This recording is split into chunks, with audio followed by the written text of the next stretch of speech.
Hamile kaldığınızı nasıl anlarsınız? Hamilelikle ilgili bedeninizde, vücudunuzda ya da kimyasal anlamda, hormonlarda, testlerde çıkan ilk bulgular nelerdir? Eğer korunmasız bir cinsel ilişki yaşadıysanız ve gebelik planlıyorsanız hangi bulgular sizi gebe kaldığınızı düşündürmeye itmeli? Bugün bunları konuşacağız. Birincisi, en temel bulgu adet gecikmesi. Eğer adet gecikmesi yaşıyorsanız ve bu gecikme 1 gün, 2 gün, 3 gün hatta bir haftayı bulduysa mutlaka kanda gebelik testi beta-HCG hormonunun seviyesine bakın. Beta-HCG hormonu gebelikte embriyonun etrafında bir hücre tabakası var. Sinsitiotrofoblastlar. Adı bu kadar uzun. Sinsitiotrofoblastlar endometriyuma, rahimin içine girerken bu hormonu salgılıyorlar. Bu hormonda 48 saatlik periyotlarla kanda 2 kat artıyor. Bu ne demek oluyor? Şimdi testi yaptınız. Diyelim ki adetiniz 2 gün geçti. Gebelik testi beta-HCG kanda 100 ünite çıktı. 48 saat sonra yine aynı saatte tekrar kan verin, tekrar beta-HCG'ye baktırın. Eğer bu 100 olan değer 200 çıktıysa, 2 kat arttıysa bunun rahim içi gebelik olduğunu düşünebilirsiniz. Bu ilk bulgulardan biri. Diyelim ki kan yapma imkanınız yok. Adet gecikmeniz var. Diğer bulgular neler? Göğüslerde hassasiyet başlar. Sanki adet olacak gibi bazı kadınların göğüsleri hassaslaşır, duyarlaşır ya. Göğüs uçlarınıza dokunamazsınız, hassaslaşır, duyarlaşır. Bazı kadınlarda da ki gebe kalan kadınların yaklaşık %75'inde görülür, bulantı olur. Özellikle sabah bulantıları.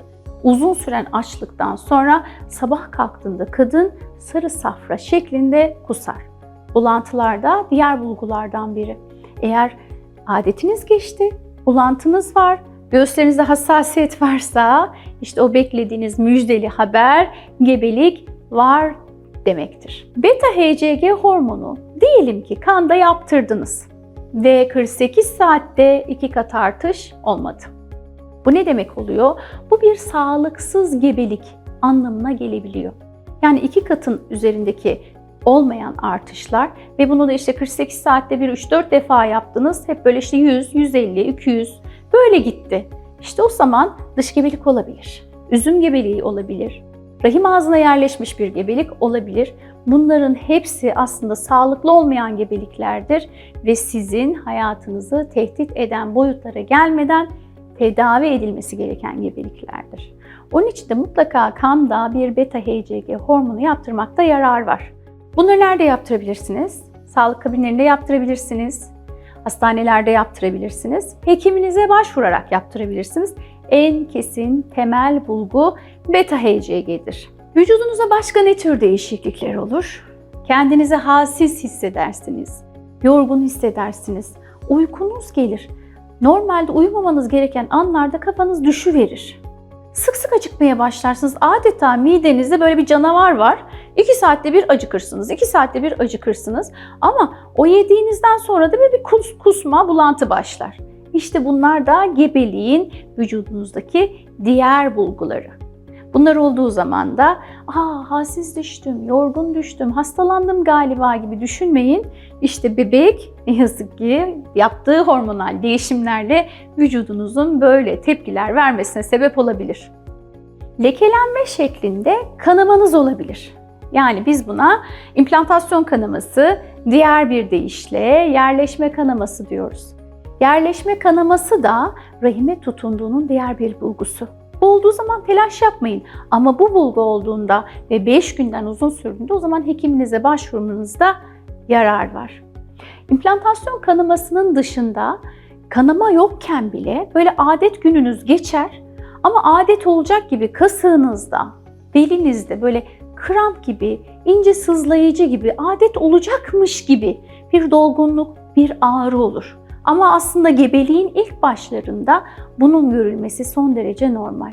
Çünkü embriyo bu küçücük kesecik rahime yerleşirken rahimde kasılmalar oluyor.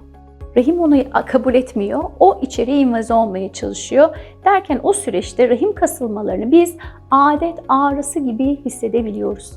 Bu normal bir durum. Ama bunun adet sancısından şiddetli hale dönmesi ve istirahatle, sıvı almayla, dinlenmeyle geçmediği durumlarda o zaman düşük tehlikesi bulgusu olarak kabul edip tedavi etmemiz gerekebilir. Kısacası hanımlar, müjdeli haber veren bulguların hepsini tek tek not alalım. Birincisi adet gecikmesi, ikincisi sabah bulantıları, üçüncüsü göğüslerde hassasiyet, kasık ağrıları, adet olacak gibi kasınızda, belinizde dolgunluk ve ağrı hissi, bunlar temel bulgular. Fakat bizim için en önemlisi ne? Bunlardan bambaşka bir şey. Ultrasonda baktığımızda gebelik kesesini rahim içinde görüyorsak bizim için gebeliğin en temel bulgusu budur. Kesenin yerleşimine, bulunduğu yere, rahimin tepesinde mi, ortasında mı, yerleşimi nasıl, kesenin etrafında kanama alanı var mı gibi bulgularda gebeliğin sağlıklı ilerleyip ilerlemediğine, gebelik kesesinin sağlıklı bir gebelik kesesi olup olmayacağına dair bize ilk bulguları verir. Adet gününüz geçtikten sonra testinizi yapın.